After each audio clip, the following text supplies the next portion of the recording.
नमस्कार दोस्तों, स्वागत है आपका आज की बेहद बड़ी और ज़रूरी खबरों में। लेकिन खबर में आगे बढ़ने से पहले अगर आप भी भाजपा सरकार का विरोध करते हैं तो आप अभी इस वीडियो को लाइक कीजिए और इस लाल बटन को दबाकर चैनल को फ्री में सब्सक्राइब करके घंटी बजाइए और कमेंट में लिखें फेल बीजेपी।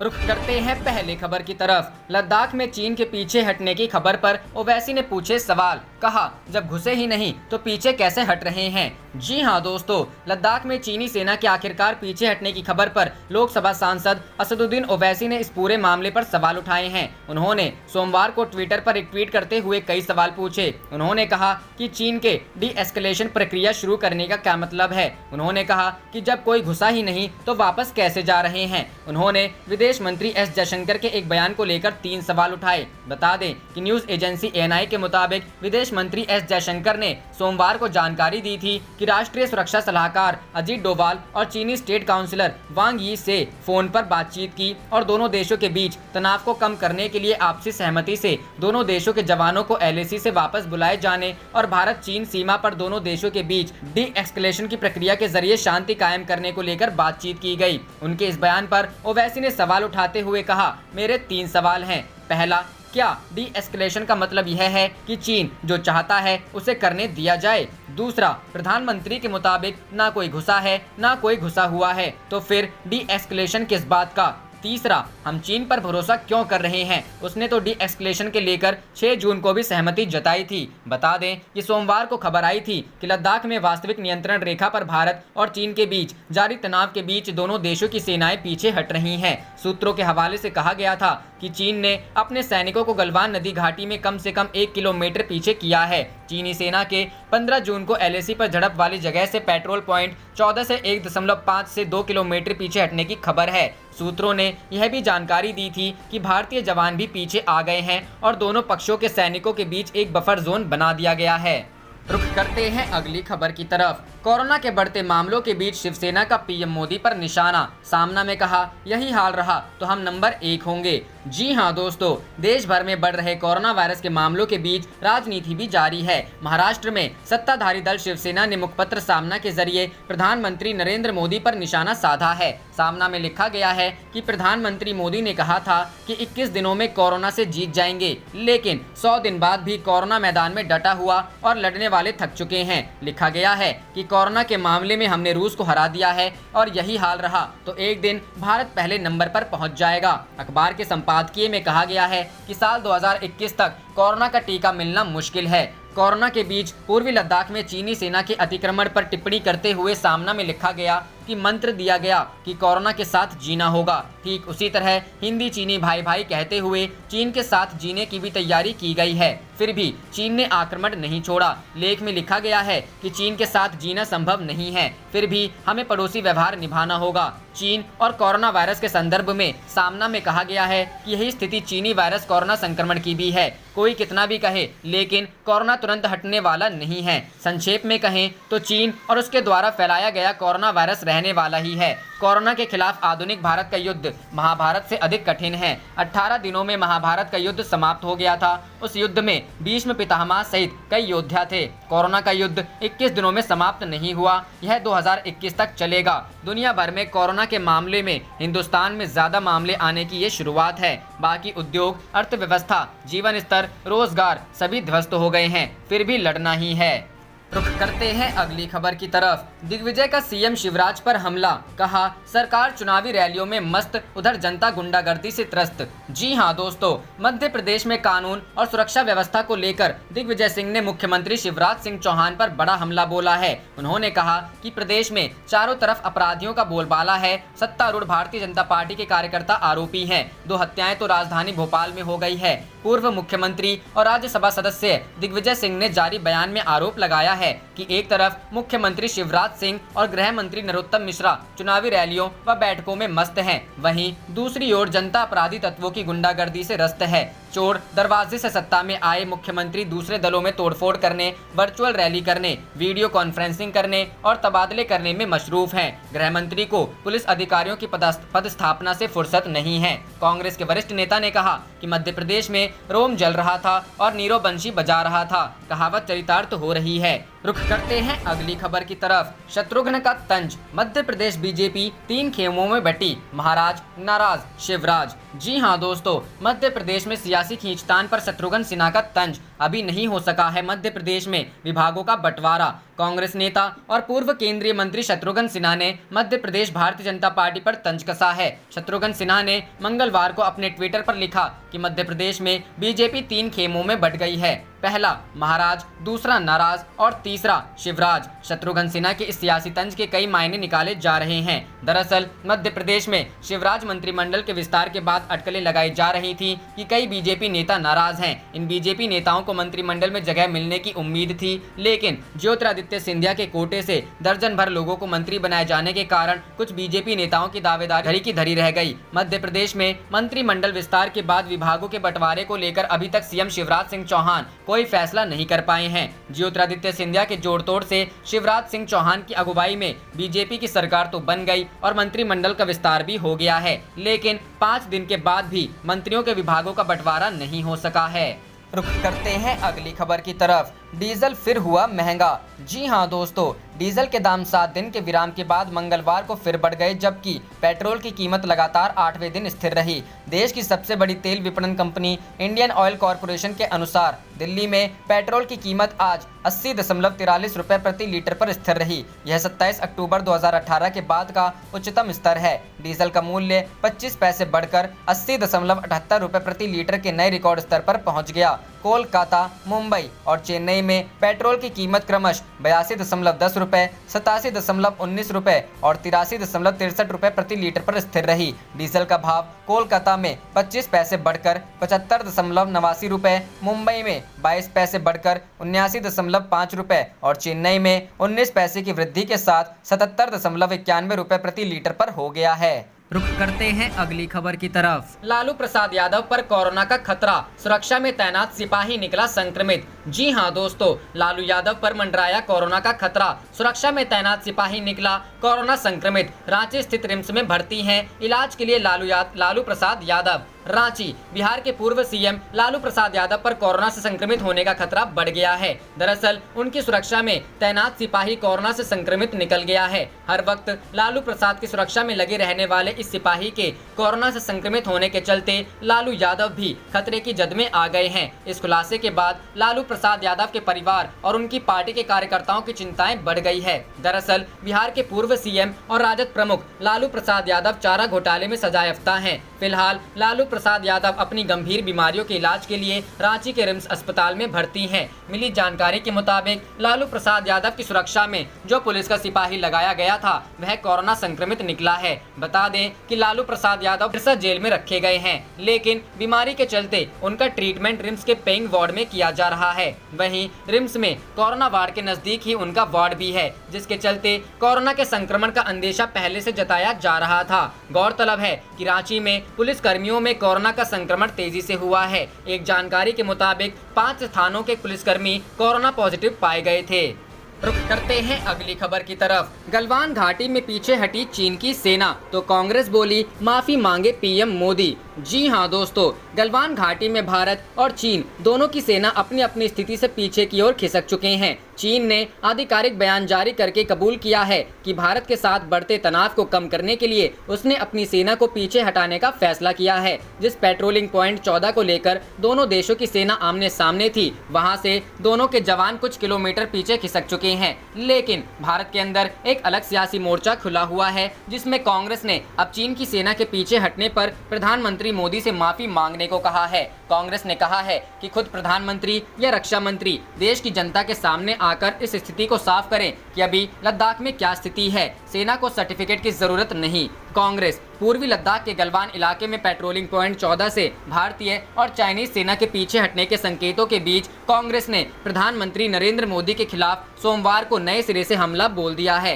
कांग्रेस ने पीएम मोदी से उनके पुराने बयान के लिए माफी मांगने को कहा है, जिसमें उन्होंने कहा था कि ना तो कोई भारतीय इलाके में आया है और ना ही किसी ने भारतीय सेना के किसी पोस्ट को कब्जा ही किया है। कांग्रेस प्रवक्ता पवन खेड़ा ने कहा कि हमारी बहादुर सेना चाइनीज पीएलए को पीछे ढकेलने की कोशिश कर रही है और हम ये रिपोर्ट देखकर खुश हैं कि हम सफल हो गए हैं। हमें अपनी सेना पर गर्व है। सेना की क्षमता को लेकर तो हमारे मन में कभी कोई शंका ही नहीं रही है। उन्होंने पहले भी ऐसा किया है, चाहे वो पाकिस्तान हो या चीन। हमारी सेना को किसी की सर्टिफिकेट की जरूरत नहीं है। देश से माफी मांगे पीएम मोदी। कांग्रेस। इसके बाद कांग्रेस के प्रवक्ता ने पिछले महीने ऑल पार्टी मीटिंग में पीएम मोदी के बयान का हवाला देकर कहा कि बयान को दुर्भाग्य से 2 घंटे के भीतर ही चीन की सरकार ने भारत के प्रधानमंत्री से क्लीन चिट के रूप में इस्तेमाल किया। उन्होंने कहा उसके साथ ही चीन सरकार के बयान में भी कहा गया कि गलवान घाटी उनकी थी, यह उनकी है। यह दुर्भाग्यपूर्ण रहा कि प्रधानमंत्री जितने बड़े कद से कोई ऐसा शब्द कहता है जिसे चीन ने फौरन लपक लिया और उसे क्लीन चिट के रूप में इस्तेमाल किया। पूरी दुनिया देख रही थी। इतना ही नहीं, उन्होंने ये भी कहा कि पीएम मोदी को इस मौके का फायदा उठाना चाहिए, राष्ट्र को संबोधित करना चाहिए, देश को विश्वास में लेना चाहिए, देश से माफी मांगनी चाहिए। कहे कि हाँ, मुझसे गलती हो गई, मैंने आपको गुमराह किया, या वो कोई दूसरे शब्दों का इस्तेमाल कर सकते हैं कि अपने आकलन में मैं गलत था। रुख करते हैं अगली खबर की तरफ। राहुल पर बीजेपी अध्यक्ष के हमले को लेकर कांग्रेस ने किया पलटवार, पूछे 6 सवाल। जी हां दोस्तों, कांग्रेस ने राहुल गांधी पर बीजेपी के राष्ट्रीय अध्यक्ष जेपी नड्डा के हमले को लेकर पलटवार करते हुए दावा किया कि अगर बीजेपी और मोदी सरकार ने चीन की घुसपैठ से निपटने में ऊर्जा लगाई होती तो देश को गुमराह करने के लिए नड्डा को झूठ नहीं बोलना पड़ता। मोदी सरकार पर कांग्रेस का पलटवार। पार्टी के मुख्य प्रवक्ता रणदीप सुरजेवाला ने यह सवाल भी किया कि क्या मोदी सरकार सैनिकों के महंगाई भत्ते में कटौती करके और रक्षा खर्च कम करके हमारे जवानों का मनोबल बढ़ा रही है। उन्होंने ट्वीट किया, नड्डा जी, आप रोजाना जिस तरह की टिप्पणी कर रहे हैं उससे आप दुर्भावना से ग्रसित एक भाजपा प्रवक्ता प्रतीत होते हैं। अगर भाजपा और मोदी सरकार ने चीन से लड़ने और हमारे शस्त्र बलों का सहयोग करने में ऊर्जा लगाई होती तो आपको चीनी घुसपैठ पर देश को गुमराह करने के लिए झूठ बोलने की जरूरत नहीं पड़ती। कांग्रेस प्रवक्ता ने जेपी नड्डा और मोदी सरकार से 6 सवाल किए। सुरजेवाला ने पहला सवाल किया, नड्डा जी कृपया जवाब दीजिए कि क्या हमारे 15 लाख सशस्त्र बलों और 26 लाख सैन्य पेंशन भोगियों का 11,000 करोड़ रुपए का महंगाई भत्ता काटना ही मोदी सरकार की ओर से उत्साह बढ़ाने का कदम है। उन्होंने दूसरा सवाल किया, क्या पूर्व भाजपा अध्यक्ष मुरली मनोहर जोशी की अध्यक्षता वाली संसद की प्राक्कलन समिति ने अपनी रिपोर्ट में नहीं कहा था कि रक्षा खर्च 56 वर्षों के न्यूनतम स्तर पर चला गया है? क्या मोदी सरकार इसी तरह हमारे सशस्त्र बलों का मनोबल बढ़ाती है? कांग्रेस ने पीएम केयर्स फंड वेंटिलेटर खरीद में गड़बड़ झाले का लगाया आरोप। सुरजेवाला ने तीसरा सवाल किया, क्या जनरल बीसी खंडूरी की अध्यक्षता में रक्षा पर स्थायी समितियों ने यह नहीं माना कि हमारे 68% उपकरण पुराने हैं और चीन सीमा पर सामरिक सड़कों के निर्माण के लिए अपर्याप्त संसाधन हैं? क्या मोदी सरकार ने रक्षा समिति की बात सुनी? रुख करते हैं अगली खबर की तरफ। रेलवे में इन पदों पर अब नहीं हो पाएगी भर्ती, ऐसा है मोदी सरकार का प्लान। जी हां दोस्तों, 16 जोन्स में 1 लाख से अधिक पद रद्द होंगे। रेलवे के प्राइवेटाइजेशन का हिस्सा है पद रद्द करना। सिर्फ डिमांड वाले मार्गों पर चलेंगी ट्रेनें।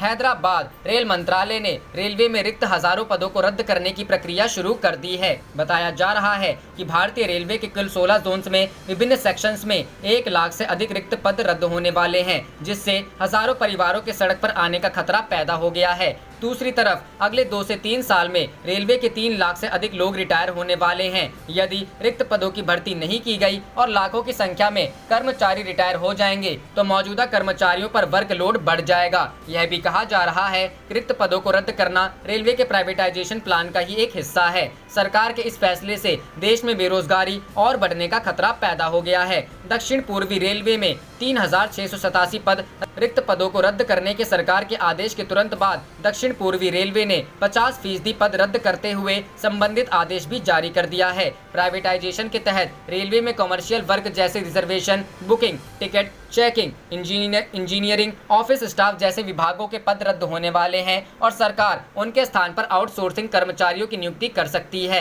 हालांकि बोर्ड ने अगले नोटिस जारी होने तक सेफ्टी जोन के अंतर्गत आने वाले पदों को रद्द नहीं करने को कहा है। सरकार के फैसले से बेरोजगारों का झटका। यह प्रक्रिया गत 1 जुलाई से शुरू हो चुकी है। सरकार के इस फैसले से केवल दक्षिण मध्य रेलवे में 4 से 5 हजार पद रद्द होने का खतरा है। ऐसे में रेलवे में नौकरी हासिल करने की उम्मीद लिए बैठे हजारों शिक्षित बेरोजगारों के लिए बड़ा झटका है। गरीबों पर पड़ेगा निजीकरण का असर। उधर रेलवे यूनियन सरकार के इस फैसले का कड़ा विरोध करते हुए इस आदेश को वापस लेने की मांग कर रहा है। रेलवे यूनियन की माने तो अगले कुछ वर्षों में भारतीय रेलवे नहीं रहेगा और सब कुछ प्राइवेट हो जाएगा और उसका खामियाजा आम आदमी को भुगतना पड़ेगा। हालांकि रेलवे यूनियन सरकार के इस फैसले के खिलाफ समय समय पर प्रदर्शन और धरने देता रहा है। उसका कहना है कि रेलवे के निजीकरण के विरोध में केवल वही नहीं बल्कि जनता की भागीदारी जरूरी है और उसी वह रेलवे के निजीकरण के विरोध में लोगों को जागरूक करने की कोशिश कर रहा है। केवल डिमांड वाले मार्गों पर चलेंगी ट्रेनें। यूनियन का कहना है कि अगर रेलवे का निजीकरण हो जाता है तो इसका सबसे ज्यादा असर आम लोगों पर देखने को मिलेगा। प्राइवेटाइजेशन के बाद ट्रेनें केवल उन्हीं मार्गों पर अधिक चलेंगी जिनकी अधिक डिमांड रहेगी। यही नहीं, ट्रेनें केवल उसी समय पर चलाई जाएंगी जब अधिक भीड़ होती है। ऐसे में आम यात्री अपनी मर्जी के हिसाब से यात्रा तय नहीं कर सकेगा। इन सब के अलावा देश का सबसे सस्ता परिवहन सुविधा कही जाने वाली ट्रेन की यात्रा महंगी हो जाएगी और टिकट के दाम तय करने का अधिकार रेलवे के पास नहीं बल्कि प्राइवेट प्रबंधों के हाथ में होगा और वे अपने मनमाने ढंग से दाम बढ़ा सकते हैं। रेलवे यूनियन के सहायक महासचिव शिव कुमार ने बताया कि देश में बेरोजगारी तेजी से बढ़ रही है। शिव कुमार के मुताबिक गत फरवरी में देश में 10% बेरोजगारी थी जो कोरोना महामारी की वजह से बढ़कर 40% तक पहुंच गई है। ऐसे में सरकार का भारतीय रेलवे में रिक्त लाखों पदों को रद्द करने का फैसला लेना बहुत ही दुर्भाग्यपूर्ण है। यही नहीं, रिक्त पदों की भर्ती नहीं करने की स्थिति में मौजूदा कर्मचारियों का वर्कलोड बढ़ जाएगा और इसका असर सीधे उनके काम की गुणवत्ता पर पड़ता है।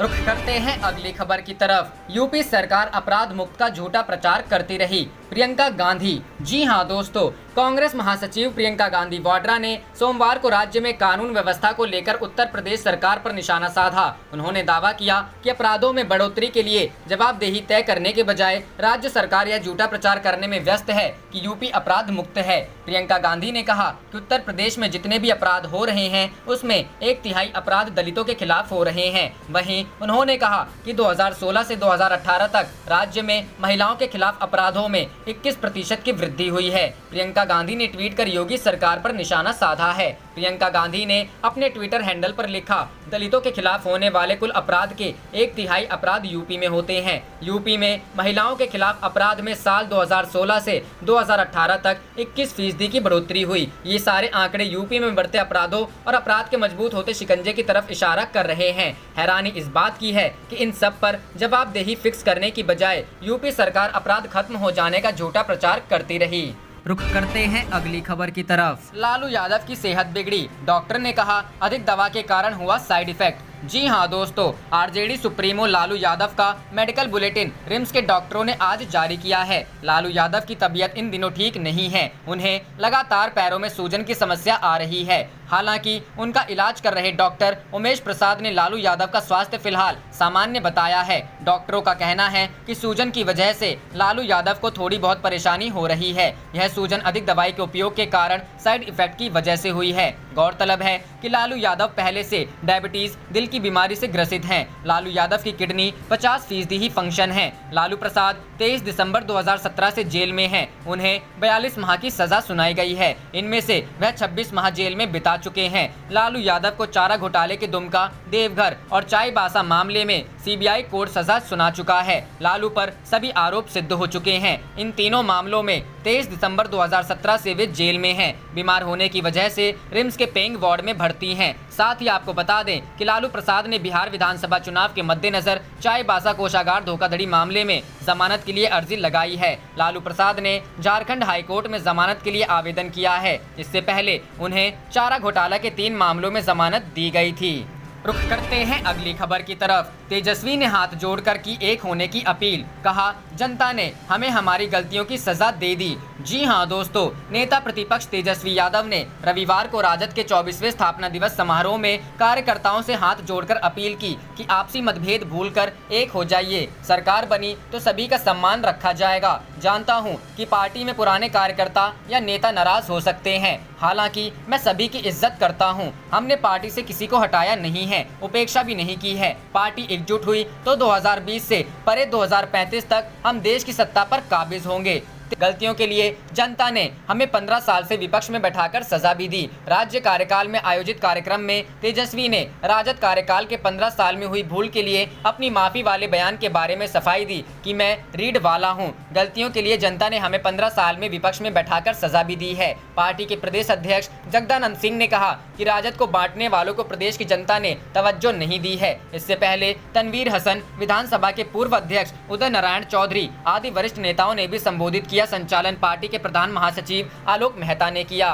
रुख करते हैं अगली खबर की तरफ। बिहार चुनाव, सीईओ की मिली रिपोर्ट, जल्द प्रदेश का दौरा कर सकती है इलेक्शन कमीशन की टीम। जी हां दोस्तों, बिहार में इसी साल हो सकता है विधानसभा चुनाव। तैयारियों की समीक्षा करेगी चुनाव आयोग की टीम। बिहार विधानसभा चुनाव को लेकर निर्वाचन आयोग की टीम बहुत जल्द प्रदेश का दौरा करेगी। इस दौरान आयोग की टीम बिहार के आला प्रशासनिक अधिकारियों और राजनीतिक दलों के प्रतिनिधियों से बात करेगी। निर्वाचन आयोग के सूत्रों के मुताबिक बिहार के मुख्य चुनाव अधिकारी की रिपोर्ट आयोग को मिल गई है। चुनाव आयोग बिहार के मुख्य चुनाव अधिकारी की रिपोर्ट और उनमें दिए गए सुझावों पर गौर भी कर रहा है। मुख्य चुनाव अधिकारी ने अपनी रिपोर्ट में बिहार विधानसभा चुनाव में मतदान के लिए ईवीएम के बटन दबाने के लिए टूथपिक का इस्तेमाल करने का विकल्प सुझाया है। साथ ही जिन मतदाताओं के पास मास्क नहीं है उन्हें चुनाव आयोग की ओर से मतदान से ऐन पहले खादी के मास्क देने की बात भी कही गई है, जिससे कोरोना वायरस के संक्रमण और फैलाव से बचा जा सके। चुनाव आयोग ने बिहार में 65 साल से अधिक और कोरोना संक्रमित या क्वारंटीन मतदाताओं के लिए बैलेट पेपर के जरिए वोट डालने की सुविधा दी है।